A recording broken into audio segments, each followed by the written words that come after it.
ఓం నమః శివాయ. ఓం నమో నారాయణాయ.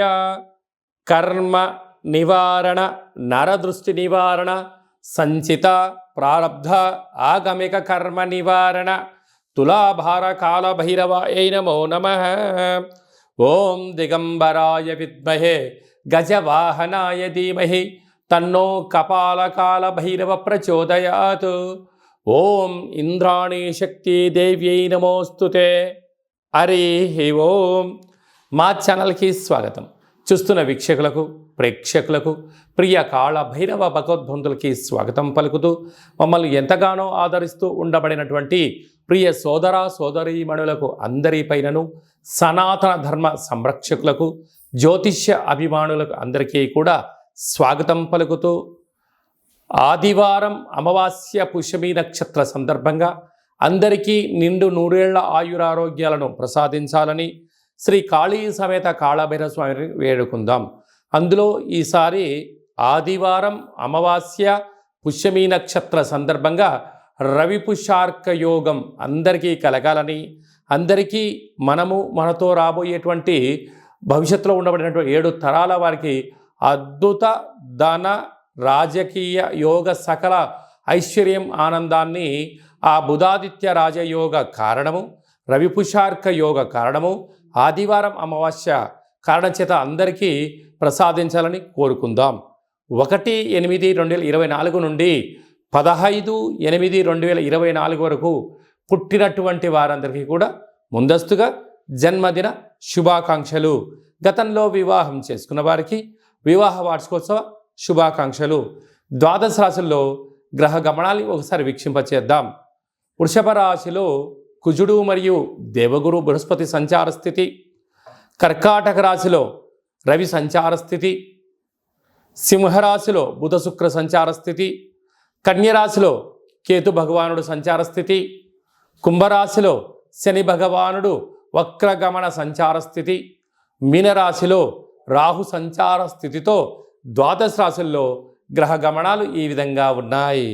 మకర రాశి వారికి ఒకవైపు ఏళ్లనాటి శని చివరార్థ సంచార స్థితి ఉండడం, కుంభరాశిలో శని భగవానుడు వక్రగమన సంచార స్థితి ఉండడం, వీరికి అష్టమంలో బుధ శుక్ర సంచార స్థితి సంచారం చేయనప్పుడు ఆదివారం అమావాస్య పుష్యమి నక్షత్ర సందర్భంగా ఎలాంటి విధులను పాటించాలి, ఆనంద సిద్ధి, ఆరోగ్య సిద్ధి, అక్షయ సిద్ధి, వారు ఏదైతే అనుకుంటున్నారో అన్నింటా విజయం సాధించగలగాలో ఎలాంటి విధులను పాటించాలో ఈ వీడియోలో తెలుసుకుందాం.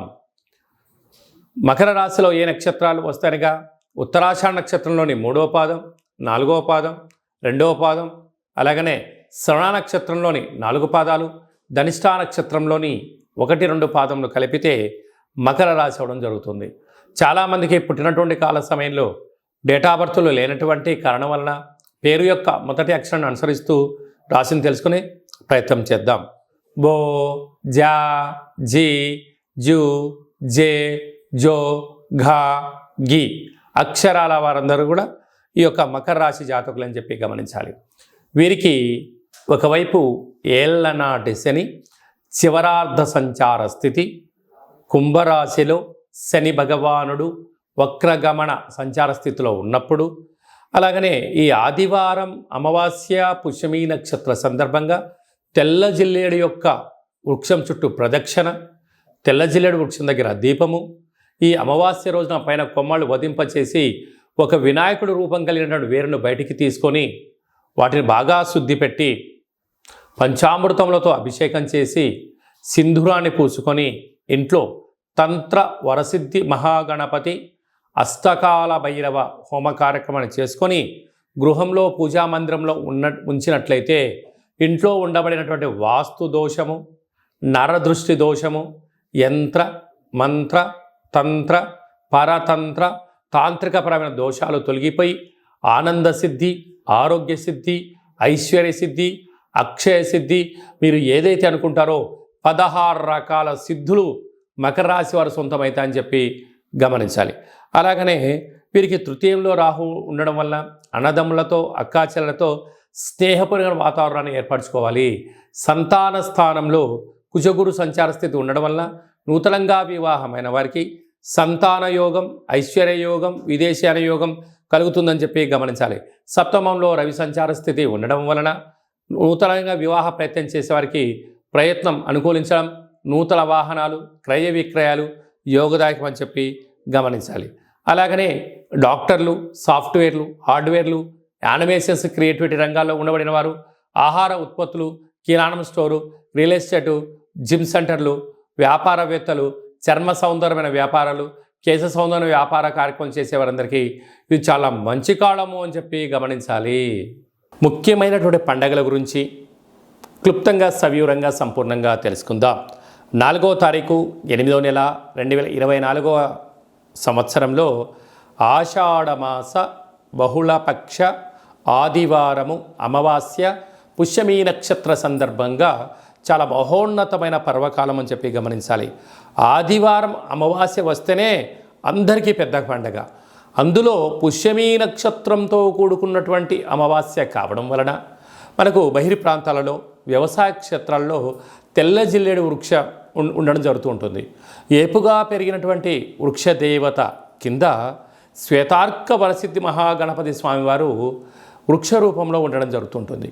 ఆ గణపతి స్వామివారిని తెచ్చుకొని గృహంలో ఉంచుకున్నట్లయితే మనకు భావి తరాలకు 7 తరాల వారికి అద్భుతమైన ఆనంద యోగం, అమృత యోగం, ధనయోగం, రాజకీయ యోగం కలుగుతుందని చెప్పి గమనించాలి. కనుక మనం అమావాస్య రోజు ఉదయాన్నే నిద్రలేచి ఇంటినల్లా శుద్ధి పెట్టుకొని మంగళ స్నానాలు చేసుకొని ఇంటికి మామిడాకులు, కొబ్బరాకులను ఏర్పాటు చేసుకొని సూర్య నమస్కారం చేసి సూర్య భగవానికి అర్ఘ్యం వదిలిపెట్టడము, ఒక తెల్ల జిల్లేడు ఆకులలో చక్కెర పొంగలి పాయసాన్ని భగవంతుడికి నైవేద్యంగా ఏర్పాటు చేయడము, సూర్య నమస్కారాలు, సూర్య ఆసనాలు, సూర్యోపాసన, ఓం హ్రాం హ్రీం రౌం సహ సూర్యాయ నమః అనేటువంటి మంత్రాన్ని ఒక 108 సార్లు తప్పకుండా పారాయణం చేసినట్లయితే అద్భుత యోగం కలుగుతుందని చెప్పి గమనించగలగాలి. అలాగనే మధ్యాహ్నం పూట గతించినటువంటి పెద్దవారి పేరుపైన నువ్వులు, దర్భలు, నీళ్ళను వదిలిపెట్టడం, పక్షిరాజ వారైనటువంటి కాకిరాజు వారికి ఆహారాన్ని ఏర్పాటు చేయడం, గతించిన వారి పైన సునకపు మహారాజులకు ఆహారం ఏర్పాటు చేయడం, దేవాలయంలో బ్రాహ్మణుడికి స్వయంపాక దానాన్ని ఏర్పాటు చేయడం వలన గతించినటువంటి వారి యొక్క పితృదేవతల యొక్క ఆశీస్సులు ఉంటాయని చెప్పి గమనించాలి.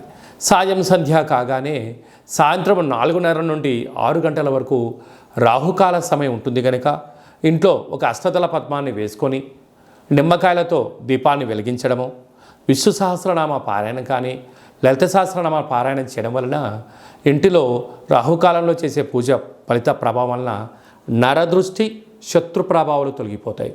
చీకటి పడ్డాక లేకుంటే ఉదయం కానీ ఇంటికి ఒక ఎర్రటి గుమ్మడికాయను దిష్టి తీసి పలగొట్టడం, దారం కలిగిన నిమ్మకాయని కట్ చేసి గడపకు ఇటువైపు అటువైపు పెట్టడం, కార్లను, ఫ్యాక్టరీలను, కర్మాగారాలను శుద్ధి పెట్టుకొని సాంబ్రాణితో ధూపం వేయడం వలన ప్రశాంతత కలుగుతుందని జరుగుతుంది.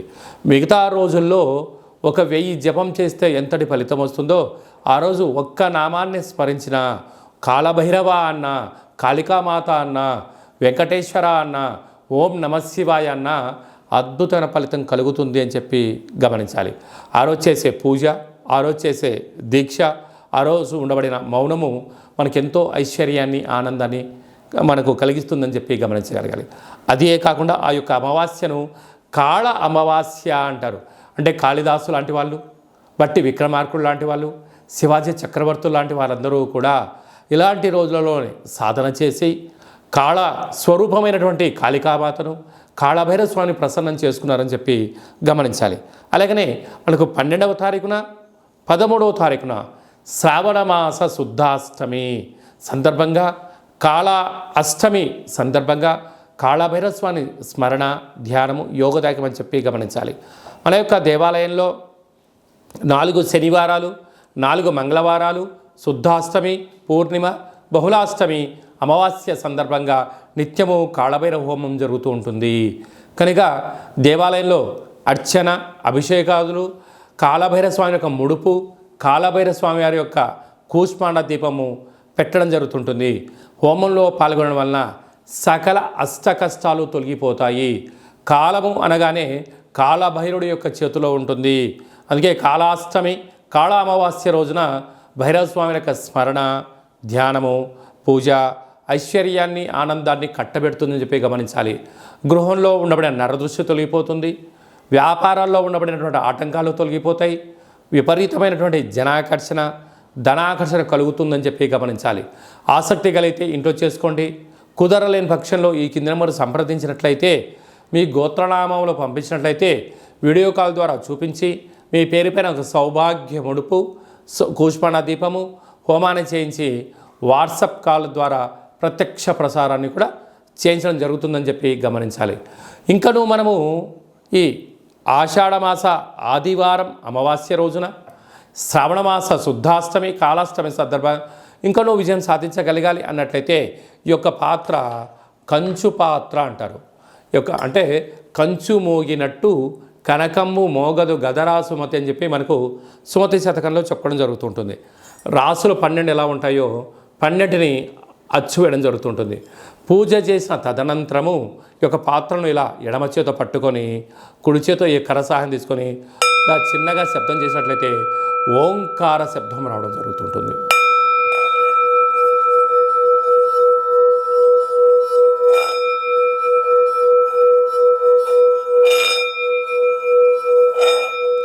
ఈ ఒక ఓంకార శబ్దం ధ్వని వలన మానవుని యొక్క శరీరంలో చక్రాలు వికసింపచేయడం, ఇంట్లో ఉండబడినటువంటి దరిద్ర దేవత బయటికి వెళ్ళడం, గ్రామంలో సంచరించేటువంటి మహాలక్ష్మి దేవత గళ్ళు గళ్ళు అంటూ మన ఇంటికి రావడం, మన ఇంట్లో అమ్మవారు కూర్చోవడం వలన సకల ఐశ్వర్యానికి, సకల ఆనందానికి అపార కుబేర సంపన్నులు అవుతారని చెప్పి గమనించాలి.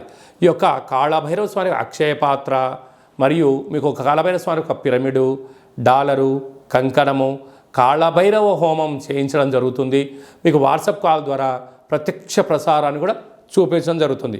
ఆసక్తి గలవారు ఈ కింది నెంబర్ సంప్రదించి ఆ అక్షయ పాత్రను ఇంట్లో ఉంచుకోవడం వలన అద్భుతమైన ఆనందం, ఆరోగ్యం మీ సొంతమవుతుందని చెప్పి గమనించాలి. అలాగనే మీ వ్యక్తిగత జాతకం తెలుసుకోవాలనుకుంటున్నారా? మీ పుట్టినటువంటి కాల సమయంలో మీకు తల్లిదండ్రులు పెట్టినటువంటి పేరు, డేటు, నెల, సంవత్సరం, సమయం వ్రాసి పంపించినట్లయితే 100 సంవత్సరాల జాతకాన్ని వ్రాసి సవివరంగా పంపించడం జరుగుతుంది. మీరు పుట్టినప్పుడు గ్రహ గమనాలు ఎలా ఉన్నాయి, ప్రస్తుతం ఎలా ఉంటున్నాయి, రాబోయే కాలంలో ఎలా ఉండబోతున్నాయో సవివరంగా సంపూర్ణంగా తెలియజేయడం జరుగుతుంటుంది. అలాగనే చాలామందికి పుట్టినటువంటి కాల సమయంలో డేటా బర్త్లు లేనటువంటి వారందరికీ మీ పేరు యొక్క మొదటి అక్షరాన్ని అనుసరిస్తూ రాసి తెలియచేస్తూ ప్రస్తుత కాలమాన ప్రకారంగా గ్రహ గమనాలు ఎలా ఉన్నాయి, భవిష్యత్తులో ఎలా ఉండబోతున్నాయో అనేటువంటి విషయాన్ని తెలియచేస్తూ రమణ శాస్త్రం ద్వారా అనగా గవ్వల ద్వారా భూత, భవిష్యత్, వర్తమానాన్ని తెలియజేయడం జరుగుతుంది గవ్వల ద్వారా. కనుక డేటా బర్త్లు లేనటువంటి వారికి గవ్వల ద్వారా జ్యోతిష్యాన్ని చెప్పడం జరుగుతుంది. కనుక మన వ్యక్తిగత జాతకాన్ని తెలుసుకుందాం, గ్రహాలలో ఉండబడిన దోషాలను తెలుసుకుందాం, తినేటువంటి ఆహారాల్లో, వేసుకునే వస్త్రాల్లో, చేసే పనుల్లో స్వల్పమైన మార్పులు చేసుకుందాం. అద్భుతమైన, ఆనందకరమైన, ఆరోగ్యకరమైన, కుబేర సంపన్నమైన జీవితానికి స్వాగతం పలుకుతాం. కనుక ఆసక్తి గలవారు ఈ కింద సంప్రదించి అపాయింట్మెంట్ తీసుకొని సంప్రదించగలరు. అలాగనే మీ అబ్బాయికి కానీ అమ్మాయికి కానీ ఎంత ప్రయత్నం చేసినా వివాహం అవ్వడం లేదా? ఎందుకు వివాహం అవ్వడం లేదు?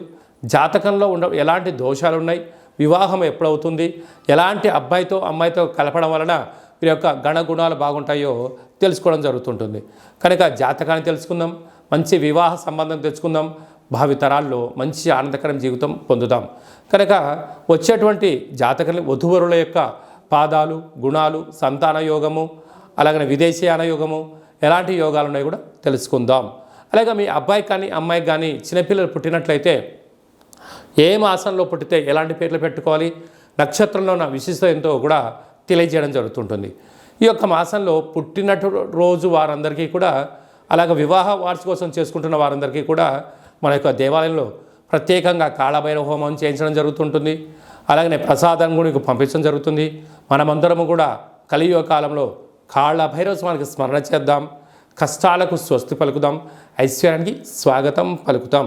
అందరికీ ఆదివారం అమావాస్య పుష్యమీ నక్షత్ర సందర్భంగా ఆశీస్సులు కోరుకుంటూ ఆశీర్వచనం.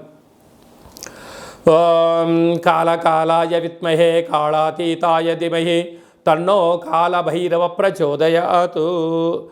శతమానం భవతి శతాయు పురుష సతేంద్రియ ఆయుష్యేవేంద్రియే ప్రతిష్టతి. ధనం ధాన్యం బహుపుత్రలాభం శత సంవత్సరం దీర్ఘమాయు. సర్వే జనా సుఖినో భవంతు. లోకా సమస్తా సుఖినో భవంతు. సర్వం కాళభైరవ దేవతార్పణమస్తు. ఈ వీడియో మీకు నచ్చినట్టయితే లైక్ చేయండి, షేర్ చేయండి, మా ఛానల్ని సబ్స్క్రైబ్ చేసుకోండి. అందరికన్నా ముందుగా మీ యొక్క వ్యక్తిగత జాతకం తెలుసుకోవాలనుకుంటున్నారా? అందరికన్నా అదృష్టాన్ని ఐశ్వర్యాన్ని తెచ్చేటువంటి విషయాలు తెలుసుకోవాలనుకుంటున్నారా అన్నట్లయితే గంట సింబల్ ప్రెస్ చేయండి. ఆల్ అనే బటన్ తెలియచేసి మీరు ఎవరి క్షేమాన్ని కోరుకుంటున్నారో, మీ క్షేమాన్ని ఎవరైతే కోరుకుంటున్నారో ఈ ఆధ్యాత్మికమైన సమాచారాన్ని చేరవేసి భగవంతుడి యొక్క ఆశీస్సులు పొందగలరు.